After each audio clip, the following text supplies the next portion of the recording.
Palestine-Israeli occupation forces continue their onslaught in Gaza, killing over 50 civilians in the last hours. Since October 2023, 57,880 people have been killed in Israeli attacks, mostly women and children.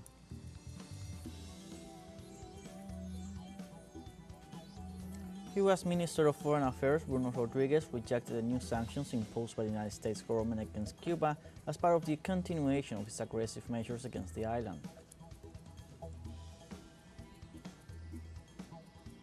The Argentine Senate approved a 7.2% increase in retirement pensions, representing a new setback for President Javier Milei, who has already announced that he will veto the law.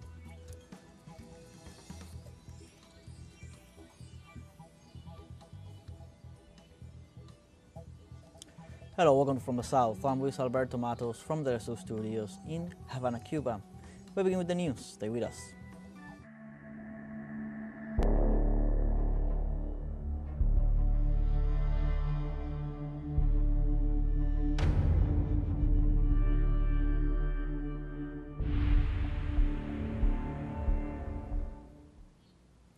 Over the last few hours, over 50 Palestinians have been killed, including women and children, in new Israeli attacks on the Gaza Strip.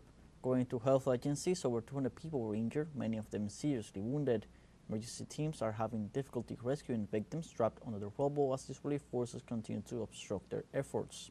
Since October 7, 2023, the Israeli aggression has killed over 57,880 people and wounded 138,000 others. That's beside the thousands of people still missing, presumed to be under the rubble.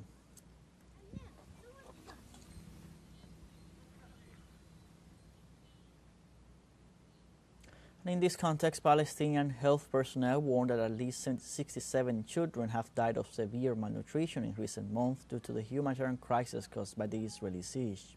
Authorities specified that over 650,000 children under the age of 5 face mortal risks due to acute malnutrition.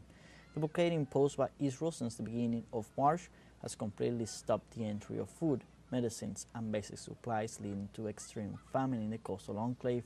Different humanitarian agencies warn that 96% of the population is food insecure.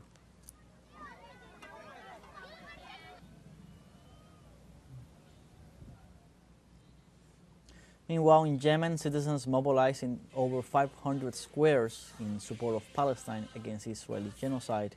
Yemen ratified its support for Gaza and its resistance with massive marches in different governorates of the country. They also emphasized the intensification of naval operations against Israeli targets. In this way, the mobilizations praised the recent actions of the Palestinian resistance in Gaza, which impacted with successful ambushes. They also highlighted the strong and unprecedented response after the last Israeli aggression against the national territory.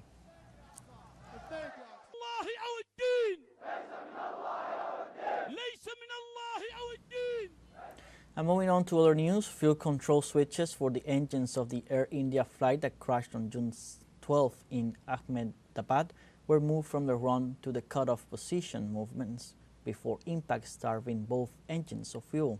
According to a report issued by India's Aircraft Accident Investigation Bureau, both pilots were confused over the change to the switch setting, which caused a loss of engine thrust shortly after takeoff. Only one passenger survived the crash, which is one of India's worst aviation disasters. The report said the flight lasted around 30 seconds between takeoff and crash. However, they did not say how the switches could have flipped to the cutoff position during the flight.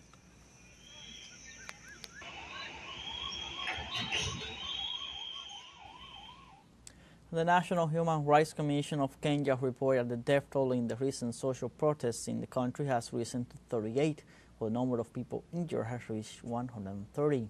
These figures reflect an increase from the previous report of Tuesday, July 8th, when 39 deaths and 107 injuries were recorded. The protests, which reached a climax on July 7th, coincide with an emblematic date in the history of Kenya. That day, known as Sabasaba, commemorates a historic 1990 demonstration in which thousands of Kenyans demanded free multi-party elections.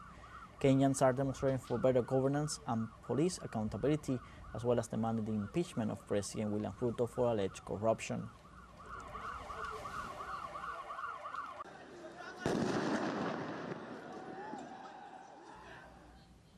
The U.S. government announced that it will impose 30% tariffs on products from Mexico and the European Union. President Donald Trump said he decided to impose tariff sanctions on Mexico because of the fentanyl crisis, which he believes was caused by the Mexican authorities not stopping criminal cartels. Similarly, Washington has targeted some important trading partners such as Canada, Brazil, Japan, and South Korea. In addition, the U.S. announced its administration's willingness to maintain trade relations with the European Union under balanced and fair conditions starting on August 1st.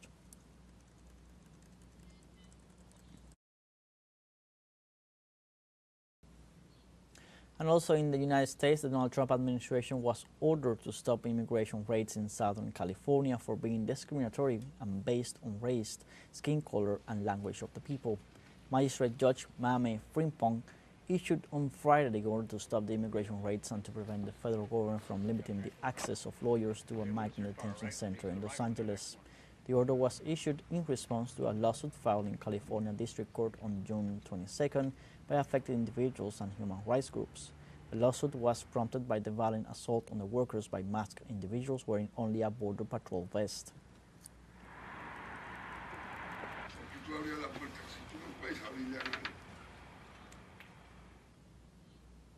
The government of Nigeria, through its Minister of Foreign Affairs, Yusuf Tuggar, denounced that the United States is exerting pressure on several African countries to accept Venezuelan citizens deported from their territory. The statement reflects the firm stance of Africa's most populous country, which faces its own internal challenges and rules out taking in deported migrants. It also stressed that Nigeria, with a population of 230 million, is not in a position to receive these migrants. The context of these pressures is framed by the trade and diplomatic tensions between the United States and Nigeria. Tuggar also addressed the new tariffs imposed by Trump, who has threatened to impose additional duties on countries aligned with the BRICS group.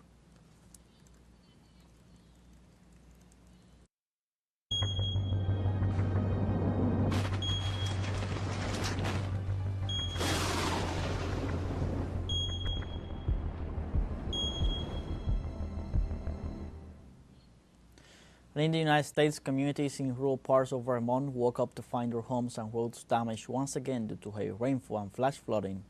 Though the storms were not as severe as in the past 2 years, local officials were surveying the damage on Friday morning, frustrated at the fact that they had been dealing with flood recovery for 3 consecutive years. According to the National Weather Service, Vermont's flooding issues can be attributed to ongoing climate change and the state's mountainous geography. Greater rainfall and increased moisture availability have made the state's steep terrain more prone to flooding.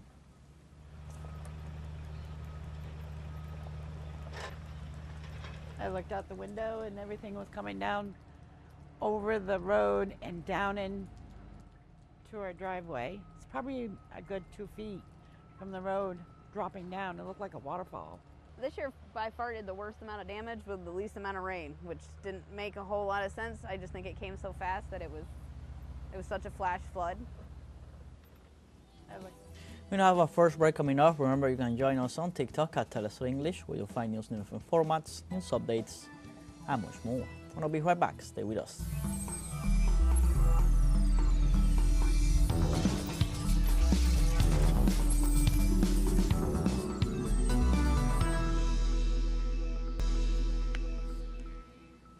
Welcome back.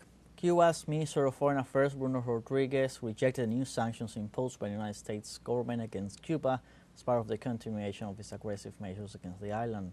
The high official described this new package of sanctions as part of a prolonged and merciless economic war against Cuba, reaffirming that his country and its leaders would not bow down despite the aggression. The Cuban government pointed directly at Donald Trump administration for promoting a strategy of regime change through a policy of economic asphyxiation in an attempt to provoke destabilization in the country.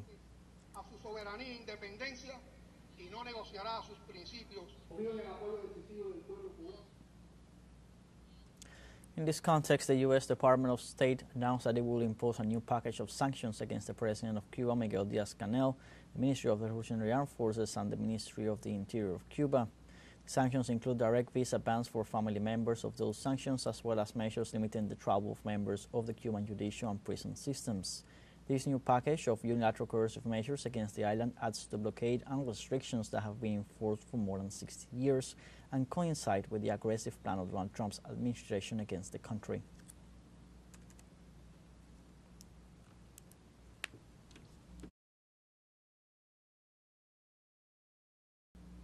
In In Panama, teachers' unions and the Ministry of Education announced the approval of a compromise agreement to normalize classes in the country. The Ministry of Education, the leaders of the teachers' unions, signed a compromise agreement to normalize classes throughout the country, guaranteeing the immediate restart of school activities. The agreement, reached after intense negotiations, includes the return to the classroom as of July 14th, with guarantees of safety and normalization of the academic calendar. Progressive salary revisions for teachers, improvements in school infrastructure and pedagogical resources. The teachers' strike ban on April 23rd due to the Social Security reform that depresses pensions and leads to an increase in the retirement age.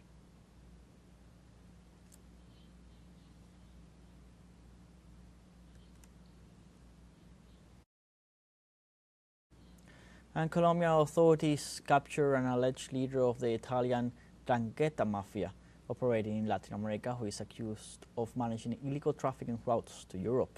Police identified the suspect as Giuseppe Palermo, also known as Pepe, an Italian who was wanted under an Interpol red notice, which called for his arrest in 196 countries. According to an official report, he was apprehended on the streets in Colombia's capital, Bogota, during a coordinated operation between Colombia, Italian and British authorities, as well as the European Union's law enforcement agency, Europol. The head of the Colombian police, Carlos Triana, explained that Palermo is believed to be part of one of the most tightly knit cells of the 'Ndrangheta mafia.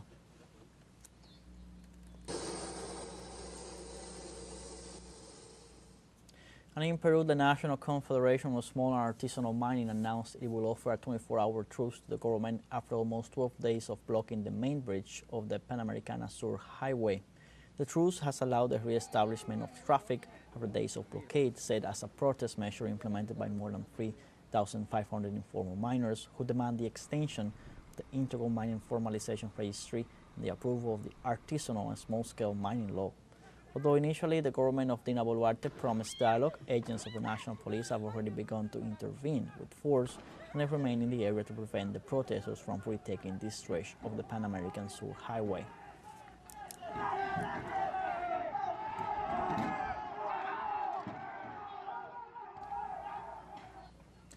And in Peru, social movements rejected the possible visit of the mayor of the district of Barranco to Israel after receiving an invitation from the Israeli Ministry of Foreign Affairs.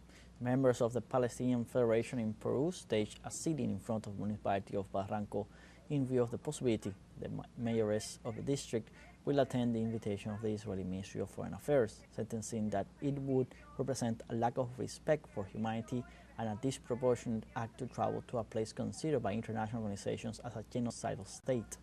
According to the letter of invitation, the trip includes a visit to the Gaza border, which has caused outrage among activists for the massacre perpetrated by the Zionist regime against the Palestinian people.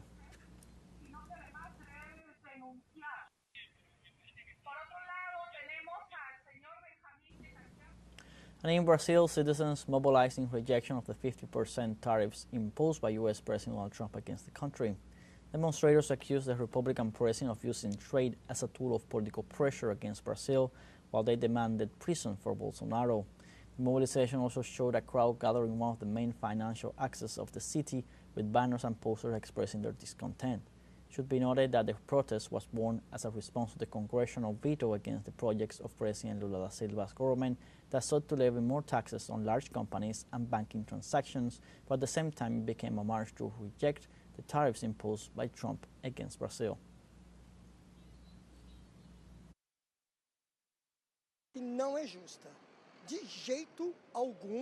This is completely unfair to Brazil. It's hard to believe that in today's world, on this day, a United States president could make such an irresponsible decision. It may harm not only the United States people, but also create animosity with other nations.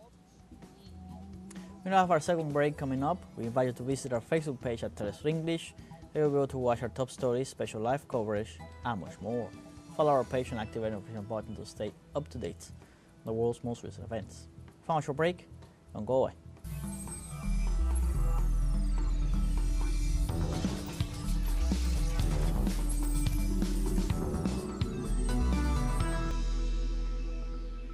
Welcome back. The Argentine Senate approved a 7.2% increase in retirement pensions in a new setback for President Javier Milei, who has already announced that he will veto the law. The increase established in the law, which was approved by the Chamber of Deputies at the beginning of June, would have a fiscal impact of almost 0.5% of the gross domestic product. The initiative was approved with 52 votes in favor and 4 abstentions. The minimum retirement pension in Argentina is around $240 without the poverty line, which is $1,000 for this group. These weekly protests of retirees in Buenos Aires, some of which have turned into riots, have become the main focus of resistance to the adjustment policies of Milei.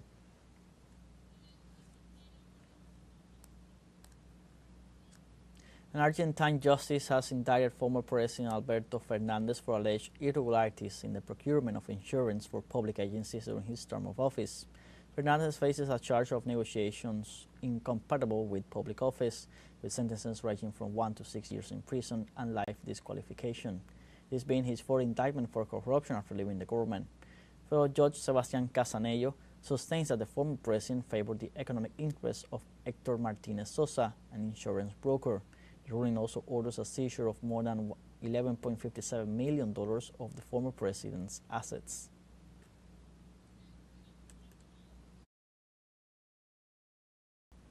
And more than 50 political organizations in Venezuela began campaigning for votes ahead of the 2025 mayoral and council elections. Starting this Friday, more than 6,000 candidates will begin their election campaigns with the aim of being elected as local authorities on July 27th. More than 21.5 million voters are called to the polls for these elections, where they will choose 335 mayors and over 2,470 councillors from across the country for the next 4 years. At the same time, the first national youth public consultation will be held, an initiative that recognizes young people as key players in the community transformation of the country.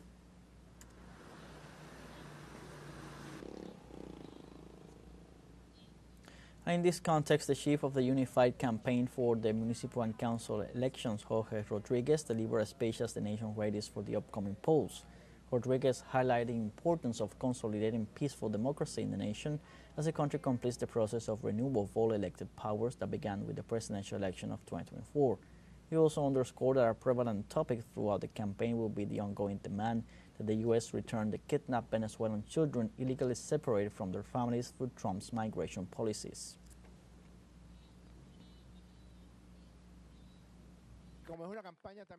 And since it is also a unity-focused campaign, we are also going out to the streets to denounce the kidnapping of our 31 children in the United States of America. It already seems to be something orchestrated, it already seems to be something specifically planned.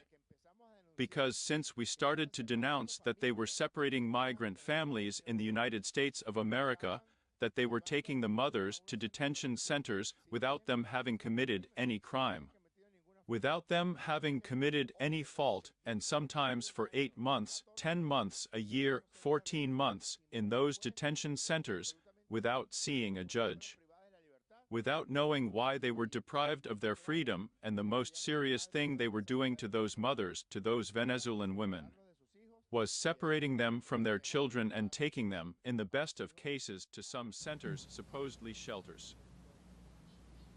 North Korea and Russia ratified their commitment to mutual cooperation in the face of global challenges and Western pressures. At a meeting with President Kim Jong-un, Russia's Foreign Minister Sergei Lavrov reaffirmed his government's steadfast compliance to the signed bilateral cooperation agreements. Lavrov said such meetings help boost relations between the countries, and he described this latest meeting as substantive, concrete, and useful. Prior to the meeting with the North Korean president, Lavrov also met with his North Korean counterpart, Cho Son-hui.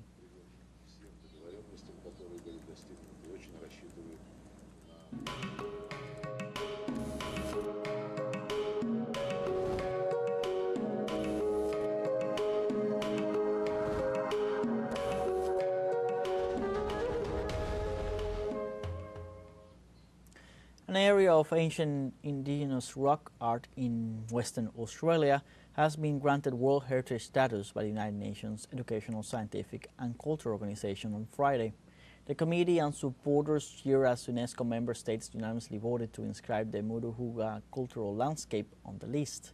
Indigenous Australian custodians and Australia's Minister for Environment and Water, Murray Watt, were in Paris for the verdict. This has been an Indigenous-led nomination, and this victory belongs to the Ngarda-Ngarli, the traditional owners and custodians of Murujuga, whose deep knowledge, cultural leadership, and enduring connection to Australia are at the heart of this inscription. Cultural landscape. Thank you. On behalf of the Australian Government, I am honoured to accept this inscription. Australia is thrilled with the committee's decision to inscribe the Murujuga cultural landscape on the World Heritage List. This has been an Indigenous-led nomination, and this victory belongs to the Ngarda-Ngarli, the traditional owners and custodians of Murujuga, whose deep knowledge, cultural leadership and enduring connection to country are at the heart of this inscription. We have all come here together and from far away, from the Murujuga lands. This has been a long-awaited journey and a fight for our elders, our Gurambara, our old people, and we are thankful to receive this recognition from a global scale. Thank you, everyone.